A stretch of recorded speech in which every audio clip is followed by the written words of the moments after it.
Sir గౌరవ ముఖ్యమంత్రి హరీష్ రావు గారు ఎన్నిసార్లు చదివినా నేను ఒక్కటే మాట చెప్పదలుచుకున్నా. డిలేకి తేడా ఉంది. ఒకవేళ ఇంగ్లీష్ వీరికి రాకపోతే వెనకాల ఒక ఆయన ఇంగ్లీష్ షానొచ్చు అనేట ఆయన ఉన్నాడు, ఆయనను అడుగుండ్రి. సింపుల్గా దీంట్లో ఏంది, you are also aware of the fact that both the states have agreed in principle to hand over the control of common projects, i.e. Srisailam and NSP ante Nagarjuna Sagar project, in terms of gazette notification dated 15/7/2021. 15/7/2021 la ప్రాజెక్టులు ఏవేవి ఎట్లా hand over చేయాలనో కంప్లీట్గా gazette notify చేసింది అధ్యక్ష 15/7/2021. తర్వాత ఏమన్నారు వారు, but for want of finalisation of operational protocol of both dams handing over process being delayed. దీని అర్థము మేము కొన్ని కార్యక్రమాల వల్ల దీన్ని అప్పచెప్పడానికి కొంత ఆలస్యమే అయింది తప్ప మేము దీన్ని ఎక్కడ వ్యతిరేకిస్తలేము. మేము కేఆర్ఎంబికి అప్పచెప్పడానికి సిద్ధంగా ఉన్నాము.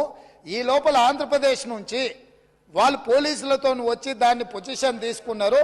దీన్ని తక్షణమే మీరు పరిష్కరించండి అని చెప్పి మీరు కేంద్ర ప్రభుత్వానికి లేఖ రాసి డిసెంబర్ 1 నాడు 30 తారీఖు నాడు పోలింగ్ జరిగింది. 3 తారీఖు నాడు ఫలితాలు వచ్చినాయి.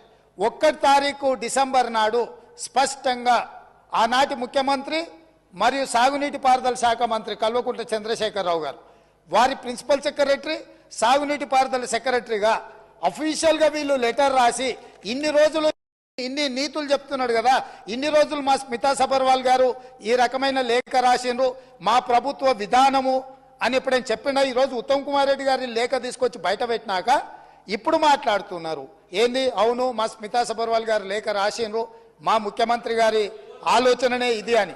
ఇప్పుడు నేనేం అడుగుతున్నా అధ్యక్ష అంటే వీళ్ళ బాధ ఏంది అసలు? ఇప్పుడు అప్పచెప్పొద్దనా?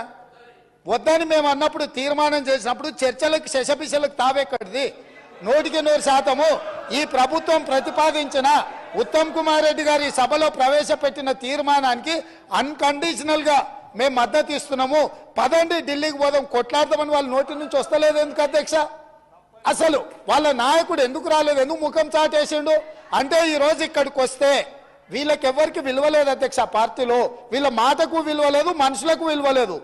పార్టీ యజమాని ప్రతిపక్ష నాయకుడు వారు వచ్చి మాట్లాడాలి ఇక్కడ.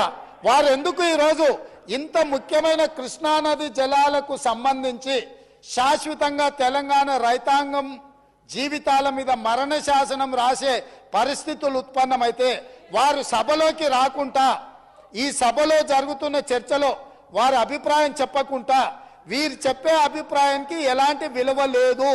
వీళ్ళు ఎంతసేపు మాట్లాడినా ఈ మాటలకు ఈ చర్చలకు ఏ మాత్రము చట్టబద్ధత లేదు. కాబట్టి ఇప్పటికైనా మీరు వారికి సూచన చేయండి, లేకపోతే సభ వాయిదా వేయండి. చంద్రశేఖరరావు గారిని సభలోకి రమ్మనుండ్రి. చంద్రశేఖరరావు గారు వచ్చినాక, ఎందుకంటే ఈ 10 సంవత్సరాలు జరిగిన పాపాలకు వారు కారణము. పాపాల భైరవుడి సభలోకి వచ్చి చర్చ చేస్తే తప్పకుండా మేమందరం కలిసి సమాధానం చెప్తాం. వారిని సభలోకి రమ్మనుండ్రి, చర్చ చేద్దాం.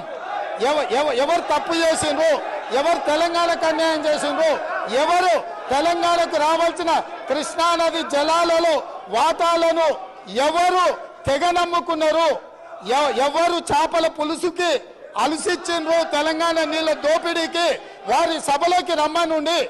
చంద్రశేఖరరావు గారి సభలోకి వస్తే ఎంతసేపు అయినా మీరు మైక్ ఇవ్వండి అధ్యక్ష. వారికి వీరికి ఏ అధికారము, ఏ హక్కు, ఏ అవకాశం లేదు.